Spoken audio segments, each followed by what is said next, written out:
부동산 이슈에 대한 자세한 내용 그리고 지역 분석까지 함께 해주실 전문가 바로 인사 나눠보도록 할게요. 리얼 파트너스 이재익 소장과 함께 알찬 정보 들어보도록 하겠습니다. 소장님 어서 오세요. 네, 안녕하세요. 네, 반갑습니다.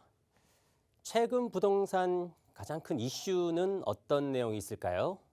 대선이 가까우면서 각 정당별 대선 후보자들이 결정되면서 부동산 공약들이 발표가 되고 있죠. 자, 오늘은 바로 그 부동산 공약들을 점검을 해보면서 비교 분석해보면서 여러분들의 내 집 마련 전략 그리고 투자 전략 세워보는 시간 지금부터 시작해 보도록 하겠습니다.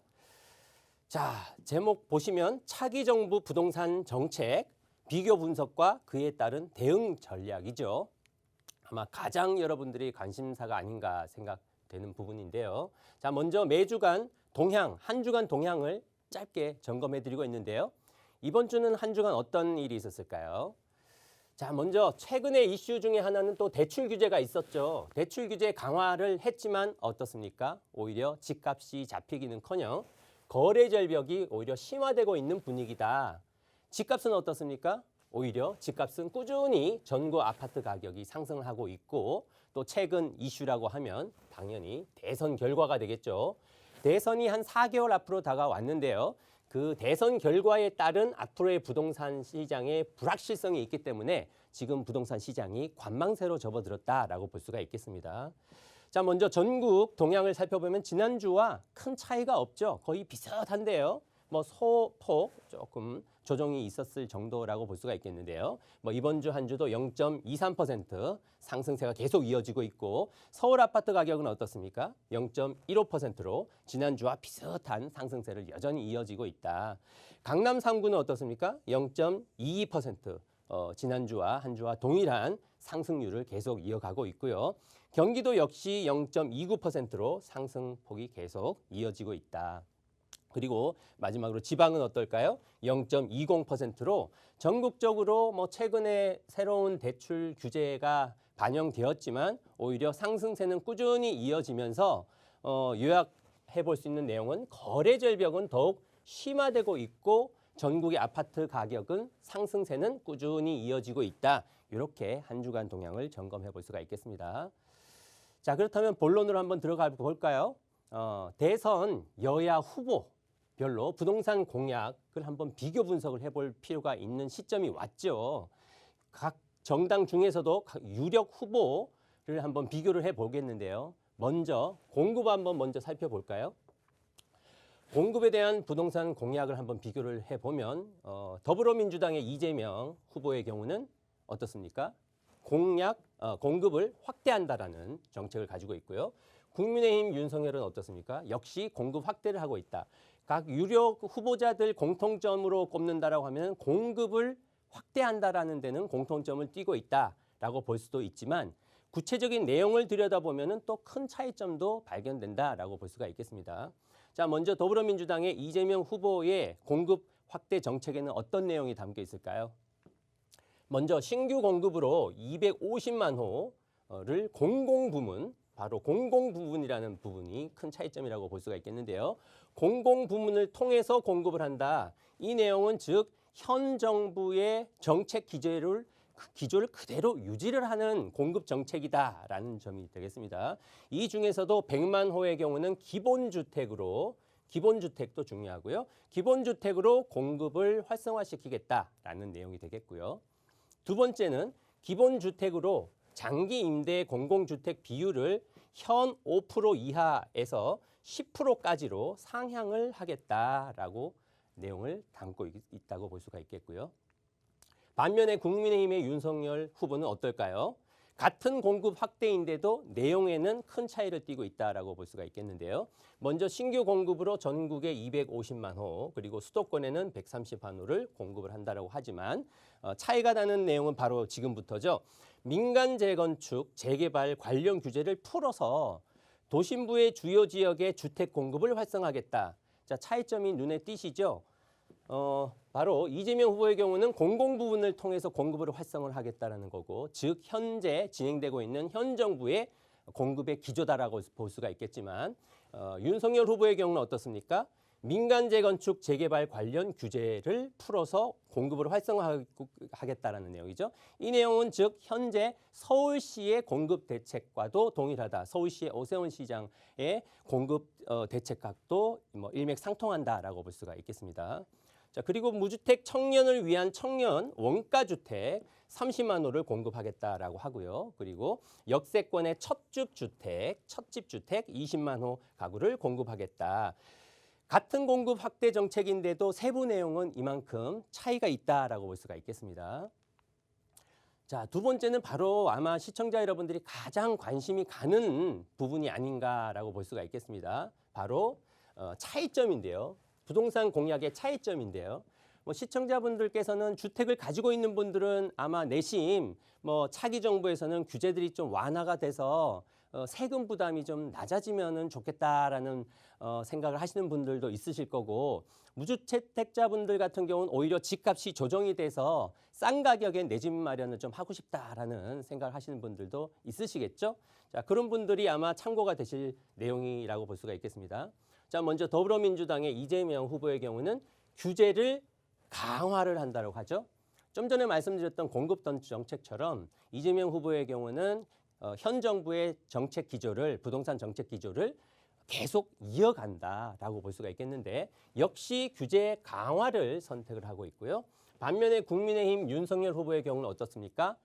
극과 극이죠. 오히려 규제를 완화를 하기 때문에 4개월 후에 있을 3월 9일의 대선의 결과, 그리고 차기 정부의 이처럼의 부동산 정책에 따라서 아마 여러분들의 선택도 달라질 것이고 결과도 달라지지 않겠나라고 볼 수가 있겠습니다. 자, 그러면 더불어민주당의 이재명 후보의 경우는 규제 강화는 어떤 내용을 담고 있을까요? 첫 번째, 국토보유세 법을 도입을 한다라고 하죠. 민간 소유 모든 토지, 민간 소유 모든 토지입니다. 대부분의 그렇다면은 주택을, 땅을 조금이라도 가지고 있는 국민이라고 하면은 세금 부과율이 좀 더 높아진다. 현 실효세율이 현재는 0.17%인 것을 무려 1%까지도 끌어올린다라는 거죠. 거의 6배 정도 오히려 국토보유세를 도입을 해서 세금을 더 올리겠다라는 내용이 되겠고요. 그 외에도 분양가 상한제, 분양가 원가 공개, 후분양제를 실시를 하겠다라고 하고요. 공직자 부동산 취득 심사제를 도입을 해서 비주거형 다주택 소유자의 경우는 임용이라든지 승진을 제한을 하겠다라는 내용이 또 담고 있고요. 자, 이 내용은 조금 민감한 부분이라고 하죠. 이 부분이 또 위헌 소지가 있기 때문에 어떤 결과가 나올지는 좀 지켜볼 필요가 있겠고요. 그 외에도 부동산 전담기구 주택도시부를 신설을 하겠다라는 내용. 그리고 여러분들이 좀 또 걱정이 되는 부분 중에 하나죠. 부동산 감독원을 설치를 한다고 합니다. 자, 이재명 후보의 경우는 부동산 감독원을 설치를 해서 수사권을 부여를 하겠다. 굉장히 걱정이 될 수 있는 부분이다라고 볼 수가 있겠습니다. 아마도 부동산에 관심을 가지고 있거나 부동산을 소유하고 있는 분들은 아마도 굉장히 껄끄러운 부분이 바로 이 부분이 아닌가. 수사권을 부여를 하겠다. 자, 그러면 그 결과는 어떻게 될까요? 다음에 또 제가 설명을 드릴 내용이고요. 자, 반면에 국민의힘의 윤석열 후보는 어떤 내용을 담고 있을까요? 바로 규제 완화 정책을 담고 있다. 아마도 주택 한 채라도 소유한 분들이 가장 관심이 가는 부분이 아닌가. 왜냐하면 지금 다주택자분들 같은 경우도 양도세가 무려 최고 세율 75%다 보니까 팔고 싶어도 팔지를 못하고 있고 종부세는 계속 올라가고 있죠. 그래서 아마도 부동산을 소유하고 있는 분들은 모두 다가 세금에 대한 걱정들, 부담감이 심한 가운데 지금 규제 완화를 하겠다라고 하는 윤석열 후보에 아마 관심이 가는 분들도 굉장히 많을 것 같은데요. 구체적인 내용 살펴보면 부동산 과세 체계를 전면 개편을 하겠다라고 합니다. 즉 이재명 후보의 경우는 현 정부의 부동산 정책의 기조를 그대로 유지하는 가운데 좀 더 강화를 하겠다라는 반면에 오히려 윤석열 후보의 경우는 현 정부의 정책을 체계 개편을 완전히 대폭하겠다라는 내용을 담고를 있다라고 볼 수가 있겠습니다. 자, 세부 내용을 한번 살펴보면은요. 1주택자의 경우 양도세와 그리고 재산세 부담을 낮춰주겠다. 축소해주겠다. 아마 1주택자분들 좋은 소식이 되겠죠. 두 번째, 다주택자의 경우도 양도세를 한시적으로 감면해주겠다. 제가 뭐 방송마다 거듭 강조하는 부분이죠. 오히려 현재 정부의 세율이 양도세율이 너무 높다 보니까 최고 세율이 75% 되다 보니까 팔고 싶어도 못 팔고 오히려 시장이 거래가 침체되는 거래 절벽에 온 상황이기 때문에 오히려 지금 이 내용처럼 양도세를 한시적으로나마 뭐 1년이 됐든 2년이 됐든 한시적으로라도 오히려 감면을 해줘야 다주택자들이 매물을 시중에 내놓게 되겠죠. 그러면 재고주택이 나오면서 오히려 집값이 조정될 가능성이 높은 부분은 바로 이 부분이다라고 저는 개인적으로 생각하는 부분이고요. 주택 공시가격 현실화 속도를 조절하겠다. 자, 주택 공시가격이 굉장히 빠른 속도로 올라가고 있기 때문에 모든 세율이 올라가면서 세금 부담이 높아지는 부분이죠. 역시 세금을 좀 낮춰주겠다, 속도 조절을 하겠다라는 내용을 또 담고 있고요. 또 보유세, 종부세를 전면 재검토, 급등을 차단하겠다. 보유세가 단기간에 급등하는 것을 차단을 하겠다라는 내용을 또 담고 있고요. 그리고 실수요자들한테 또 좋은 소식, 실수요자들의 DTR ATV 대출 규제를 완화를 해주겠다라고 합니다. 지금 현 정부는 어떻습니까? 정권 말기 그리고 내년, 내후년까지도 오히려 지금 대출 규제를 더욱더 강화를 하고 있죠. 반면에 지금 윤석열 후보의 경우는 실수요자들의 LTV, DTI 규제를 완화를 해주겠다고 합니다. 취지는 뭘까요? 당연히 대출을 통해서 내 집 마련의 기회를 더 주겠다라는 내용을 담고 있고요. 신혼부부 청년 무주택자 LTV를 80%까지 적용을 하겠다. 뭐 일맥상통하는 내용이 되겠습니다. 실수요자들 중에서도 신혼부부라든지 청년 무주택자들의 LTV를 80%까지 완화함으로 인해서 매매를 통해서 대출을 통해서 내 집 마련의 기회를 줄 수 있는 정책을 담고 있다라고 볼 수가 있겠습니다. 보시는 바와 같이 지금 유력 후보자들을 비교를 해보면 아주 극과 극이다라고 볼 수가 있겠죠. 그러니까 아마도 어느 쪽으로 결과가 나오느냐에 따라서 차기 정부의 부동산 시장은 당연히 출렁거릴 수밖에 없다라고 볼 수가 있겠고요. 그렇다면 이 정책들에 따라서 전망을 한번 마지막으로 해볼까요? 자, 우리가 경우의 수를 따져볼 수가 있겠죠. 이재명 후보가 당선될 경우도 있을 거고 윤석열 후보가 당선될 경우도 있을 거다. 그에 따라서 차기 정부가 결정된다라고 볼 수가 있겠는데요. 그렇다면 이재명 정부가 아마 시작이 된다면 어떤 결과를 예상을 해볼 수 있을까요? 당연히 공급을 확대한다라고 했고 규제를 오히려 지금보다도 강화를 하게 되면 어떻게 될까요? 현 정부 기조를 유지하는 가운데 국토보유세를 도입한다. 그러면은 부동산 보유세 부담은 점점 더 높아질 수밖에 없겠죠. 자, 두 번째, 부동산 감독원을 설치를 한다. 그래서 수사권을 부여를 하겠다라고 하죠. 그러면 어떻게 될까요? 거래가 지금도 거래 절벽이라고 하는데 거래 절벽이 어떻겠습니까? 더욱더 심화될 가능성이 또 높아지겠죠.